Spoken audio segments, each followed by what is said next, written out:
Appalachian Road Show on AM 1420 WAMV, and I am just a pilgrim as we journey on. This is Bob Langstaff in for Mary Lou. At the moment, with a special guest, we have William H. Cole. He is a well-known author and winner of numerous awards for short stories and essays on writing interviews and novels, such as the new novel that he has called McDowell. And William, good morning. Welcome. Good morning to you. Pleasure to be here. How did you first get interested in writing?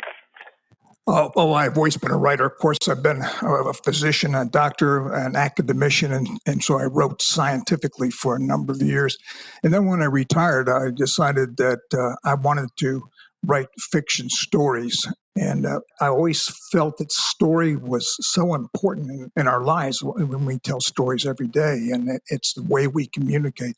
And yet I wanted to write a story that would be literary, which means that it would pass on to future generations, possibly. At least it would be considered an art form. And I wanted to write a story that had meaning to it, that meant something to people. I wanted that story to engage them and to entertain them. And I wanted them to be able to think about maybe what it means to be human. So that was quite a task, and it took me a long time to do that. But I'm really glad I did. It's been a wonderful journey for me to try to create literary stories in fiction. Wow, that's terrific. One of the things that occurs to me as you're talking about this is that it's what they used to do in older movies before the movies got taken over by special effects, and the story was the kind of nucleus around which everything was made, and the stories were great. And I guess it's true with all sorts of literary fiction that the story is the thing. It's like the lyric to the song is what's important. So is the story that's being told too. Exactly. It's how the story is structured. And literary stories usually are character-based. The plots are character-based. So there's strong characterization and there's skill in the writing so that creating scenes and all that is effective. And it's a different way of writing than just sitting down and waiting for something to come to you, and then when something comes in, you start to write. It really does take a lot of time to become competent, and then it takes a lot of time to create the work itself. Well, that brings us to the discussion of your new novel, McDowell, and seems to encompass all that you have said. And you mentioned that you were a surgeon, and so this is about the surgeon. Can you tell us a little bit about the story without any spoilers and giving it all away? Because I'm sure people... Well, I'll give it a good try, I'll tell you. It is a literary fiction novel, and it is character-based, just so, as we were talking about, with a dramatic plot. And the goal of the novel is to engage people, entertain them, and then hopefully make them think about McDowell and life in general and characterization. And McDowell is a famous surgeon, or was a famous surgeon, successful surgeon, but he was arrogant and self-centered, and he took no prisoners on his way to the top of his profession. And when he got there, really he was unliked and not trusted. He faced a bizarre tragedy, and he was sent to prison for second-degree murder. He escaped, and on his travels to avoid capture as a fugitive, he discovered redemption from his previous self. And he befriends a lot of new people, people that he would never have even considered before, and they teach him a lot over the time. It's been well received. It was a finalist in the William Faulkner Creative Writing Competition, and it was third on an Amazon bestseller list. It's got hundreds of reviews and thousands of online and multiple venues readers. In real life, it sounds like it's very true to life, because I'm thinking of Tiger Woods, who was such a lauded golfer, and then his life completely fell apart. He did a bunch of stuff, became very unlike himself, but yet he just won the Masters, and everybody has kind of given him a second chance, and he is worked to sort of rebuild his life, and so I think what is it about? Is it particularly America that do readers love comeback tales?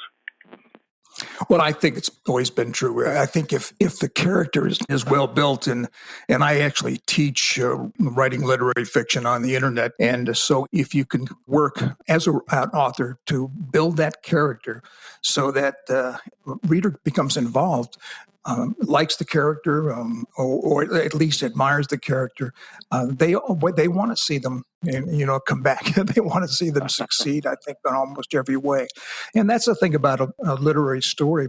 It's not all just telling; it's actively creating scenes where the characters work and meet and do and decide and talk, and that tells through action the reader the quality and the thoughts of the character, and they become engaged. And I don't think there's any other particular way of telling stories that is comparable to a great literary fiction story. So I would say that it's always been there, because you can go back back to the days of the 19th century and the 20th century.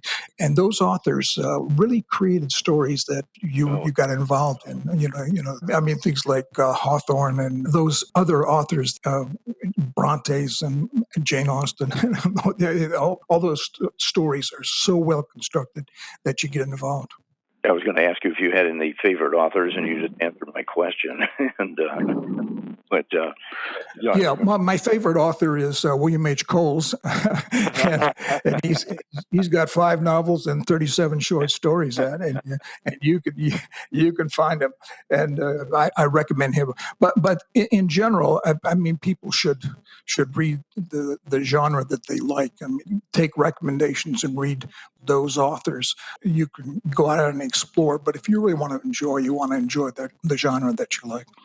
In the moment we have left, talk just a little about your online teaching of writing, how somebody might get involved in that aspiration. It's in storyliteraryfiction.com. On there, I have 37 essays on how to write. I teach things such as dialogue, on how to create settings. And I also have more than 30 interviews with authors, Pulitzer Prize winners, editors, and those are very, very informative. All those interviews are based on process of writing literary fiction. It's not about, their book or something like that. It's how to write.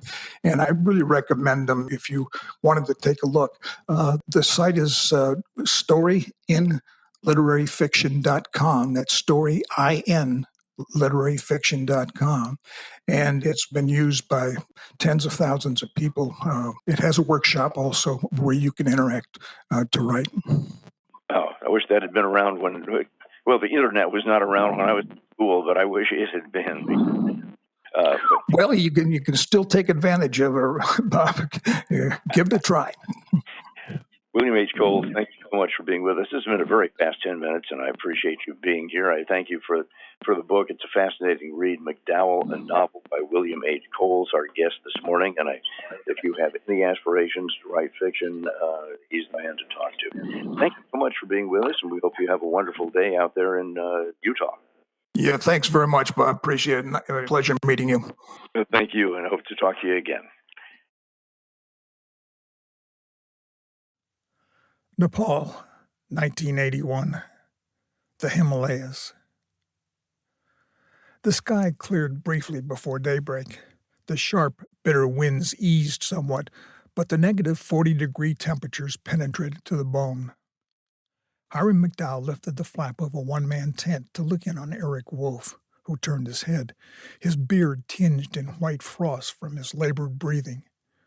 Wolf lifted his goggles, his pale blue eyes opaque with fatigue. "You ready?" Hiram asked.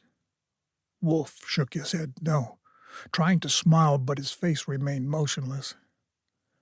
Hiram took off his outer gloves, freed up an oxygen tank from Wolf's backpack, and placed the mask on Wolf's face.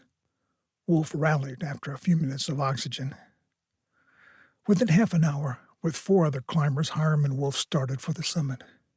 Wolf's fatigue slowed progress, and after an hour they soon fell behind the others. The wind gust increased. Wolf sank into a sitting position a few yards from a slope of snow and ice. Hiram steadied himself on a steep vertical. For a few seconds, the visibility improved, but he saw no one. "Go," Wolf called to him, his voice husky, dry. "I can't do it." With only slight hesitation, Hiram waved his agreement. He had only 2 hours or less to summit before their oxygen supply ran low, and Wolf was too weak to go on. The rest would strengthen him. At the summit, Hiram took photos and, for a few minutes, absorbed the satisfaction of his achievement and the awe of the view from the highest point on Earth.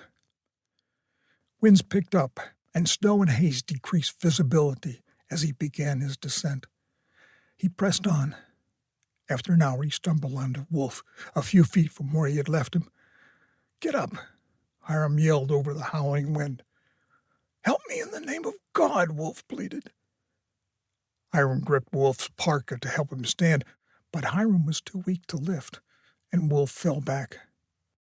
"Rescue," Wolf moaned, drifting off into semi-consciousness. Rescue from base camp was impossible until the weather improved, and they were in the dead zone, too high for helicopters. Hiram freed Wolf's remaining oxygen supply and attached it to his own pack. "Don't leave me, Hiram," Wolf coughed. Hiram backed away and started down. Climbing ropes aided him for a few hundred yards. Near a rock crevice familiar to him, he stumbled on a half-buried, lifeless body of a face-down climber. A candy bar and water were in the inner jacket pocket. Near the corpse's outstretched arm, a glint of silver stopped Hiram. From hard snow and the ice-solid fabric of a frozen glove hand, he freed a silver crucifix that he pocketed for identification and to send to the family. He plodded ahead. The storm abated, and he felt the muted exhilaration of knowing he would not die. On return home after his miracle survival, Hiram dreamed of immortality. He determined to climb every peak above 8,000 meters in Nepal. The novel McDowell is available at Amazon, Kindle, Barnes & Noble, a podcast, audiobook.